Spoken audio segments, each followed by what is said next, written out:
দ্রৌপদী জানতে পেরেছেন অর্জুন কৃষ্ণ ভগিনী সুভদ্রাকে হরণ করে বিবাহ করেছেন।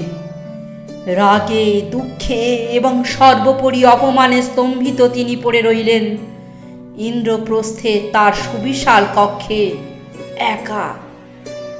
কৃষ্ণের বোন সুভদ্রা। কৃষ্ণের অনুমতি ছাড়া সুভদ্রা হরণ অর্জুনের পক্ষে অসম্ভব। তবে কি কৃষ্ণই এর মূল হোতা? দ্রৌপদীর সমস্ত মন আচ্ছন্ন করে শুধু একটি প্রশ্ন, কেন কেন এমন করলেন কৃষ্ণ?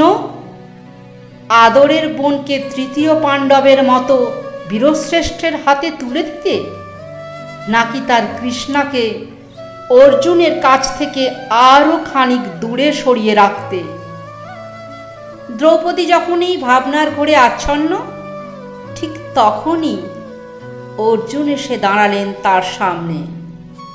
উদ্ভ্রান্ত বেশে, অবিন্যস্ত কেশে রক্তলোচনা দ্রৌপদী তার অগ্নিদৃষ্টি রাখলেন তৃতীয় পাণ্ডবের আনত দৃষ্টিতে। অর্জুন বুঝলেন দ্রৌপদী এখন সর্বগ্রাসী অগ্নিকে অন্তরে ধারণ করে আছেন। সেই উত্তাপ আগ্নেয়গিরি নিঃসৃত লাভার মতন ছিটকে এসে জ্বালিয়ে দিচ্ছে অর্জুনের দেহ মন। মুখে কোনো প্রশ্ন না করলেও দ্রৌপদীর শত শত প্রশ্ন বিষাক্ত তীরের মতো ছুটে গিয়ে বিদ্ধ করছে অর্জুনকে। অর্জুন নতজানু হয়ে বসে তার কুণ্ঠিত দৃষ্টি রাখলেন কৃষ্ণার চোখে। দেখলেন তার অগ্নিদৃষ্টি ঘিরে কালো ছায়ের মতো জমে আছে এক সময়ের যত্নে আঁকা কাজল, যার অনেকখানি চোখের জলের সঙ্গে ধুয়ে নেমেছে শীর্ণ ক্লান্ত নদীর মতো। ক্রোধের উত্তাপে রাঙা কপল দুটি ছুঁয়ে কপালে মুছে যাওয়া সিঁদুরের লাল আভায় গোধূলির অন্ধকার, সিথিতে মিলিয়ে থাকা একখণ্ড হীরের অলঙ্কার ধ্রুবতারার মতো নিশ্চুপ। অর্জুন ধীরে ধীরে নিজেকে গুছিয়ে নিয়ে বললেন, যে নারী অগ্নিজ্যোতি সম্ভূতা, তেজময়ী, অনিন্দ সৌন্দর্য, অপার জ্ঞানের অধিকারী, তাকে আমার জীবনে পেয়ে ধন্য আমি কৃষ্ণা। যেদিন তুমি আমার গলায় জয়মাল্য পরিয়েছিলে, আমি তোমার অগ্নিকে আমার অন্তরে ধারণ করেছিলাম। কিন্তু দ্রৌপদী, সেই অগ্নি শুধু আমায় দগ্ধ করেছে, রিক্ত করেছে, শান্তি দেয়নি এক বিন্দু। যে নারী অগ্নি স্বরূপা, জগৎবন্দিতা, সেই নারী কখনো একজনের হতে পারে না। সে নারী প্রেয়সী হন না, দেবী আসনে বন্দিতা হন। তাকে শ্রদ্ধা করা যায়, সম্ভ্রম করা যায়, ভয় করা যায়, কিন্তু কোলের কাছে টেনে দুই হাতের আলিঙ্গনে আদর করা যায় না, বক্ষলগ্না করে রাখা যায় না আজন্মকাল।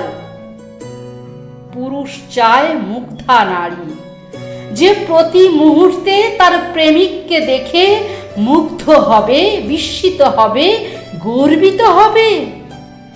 তার দু চোখ ভরে থাকবে অপার প্রেম আর হৃদয়ে ভরা সুধা ভাণ্ড, যা দিনের শেষে সব ক্লান্তিকে এক নিমেষে ঝরিয়ে দেবে। তোমার পদ্মের মতো দু চোখ আমায় উন্মাদ করে কৃষ্ণা, কিন্তু তার মধ্যে দিবারাত্র যে আগুনের স্ফুলিঙ্গ ঝলসে ওঠে, তা আমায় ক্লান্ত করে দেয়।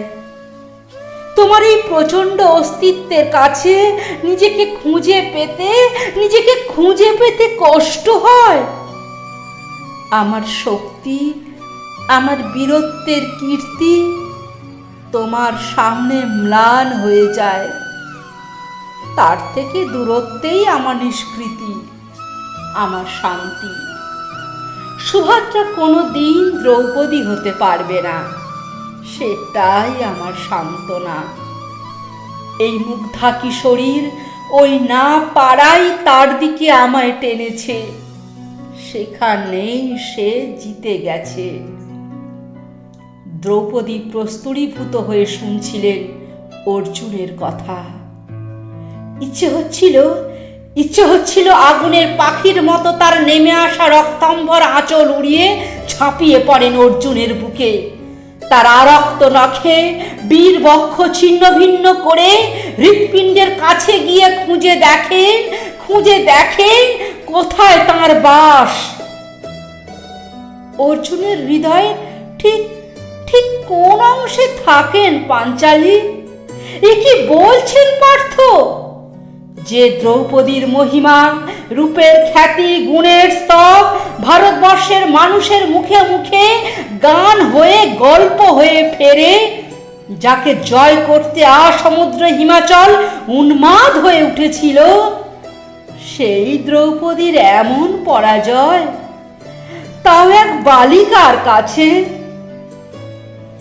দ্রৌপদী ধীরে ধীরে ক্লান্ত পায়ে অর্জুনের কাছে এসে বসে। দুই হাতে বীরের অশ্রুসিক্ত মুখ তুলে ধরে বুঝে আসা স্বরে প্রশ্ন করলেন, আমি তবে কার পার্থ? আমি তবে কার? অর্জুন দ্রৌপদীর এই প্রশ্নের কোনো উত্তর খুঁজে পেলেন না। কিছুক্ষণ স্তব্ধ হয়ে বসে রইলেন। তারপর অপরাধীর মতো ফিরে গেলেন সুভদ্রার ঘরে। দ্রৌপদী বসে রইলেন একা, নিভে আসা জ্বলন্ত অঙ্গারের মতো। হঠাৎ সমস্ত রাগ, ক্ষোভ, দুঃখ, হতাশা ঠেলে উঠে এক তীব্র চিৎকার বেরিয়ে এলো তার অন্তর থেকে, আমি তবে কার পার্থ? আমি তবে কার? আবার সেই বাঁশির সুর, সেই কস্তুরী মৃগ নাভির গন্ধ। কৃষ্ণার লুটিয়ে পড়া আঁচল বুকের কাছে টেনে অন্ধকারে তাকালেন।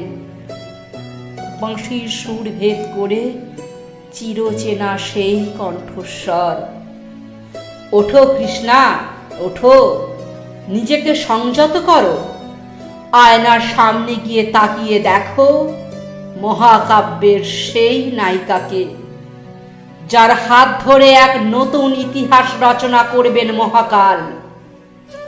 কৃষ্ণা, জানো না তুমি কার? তুমি যে সর্বকালের, অসীমের, তুমি অগ্নির।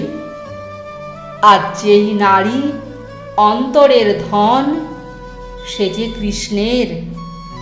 তাই তুমি আমার, শুধুই আমার কৃষ্ণা, শুধুই আমার।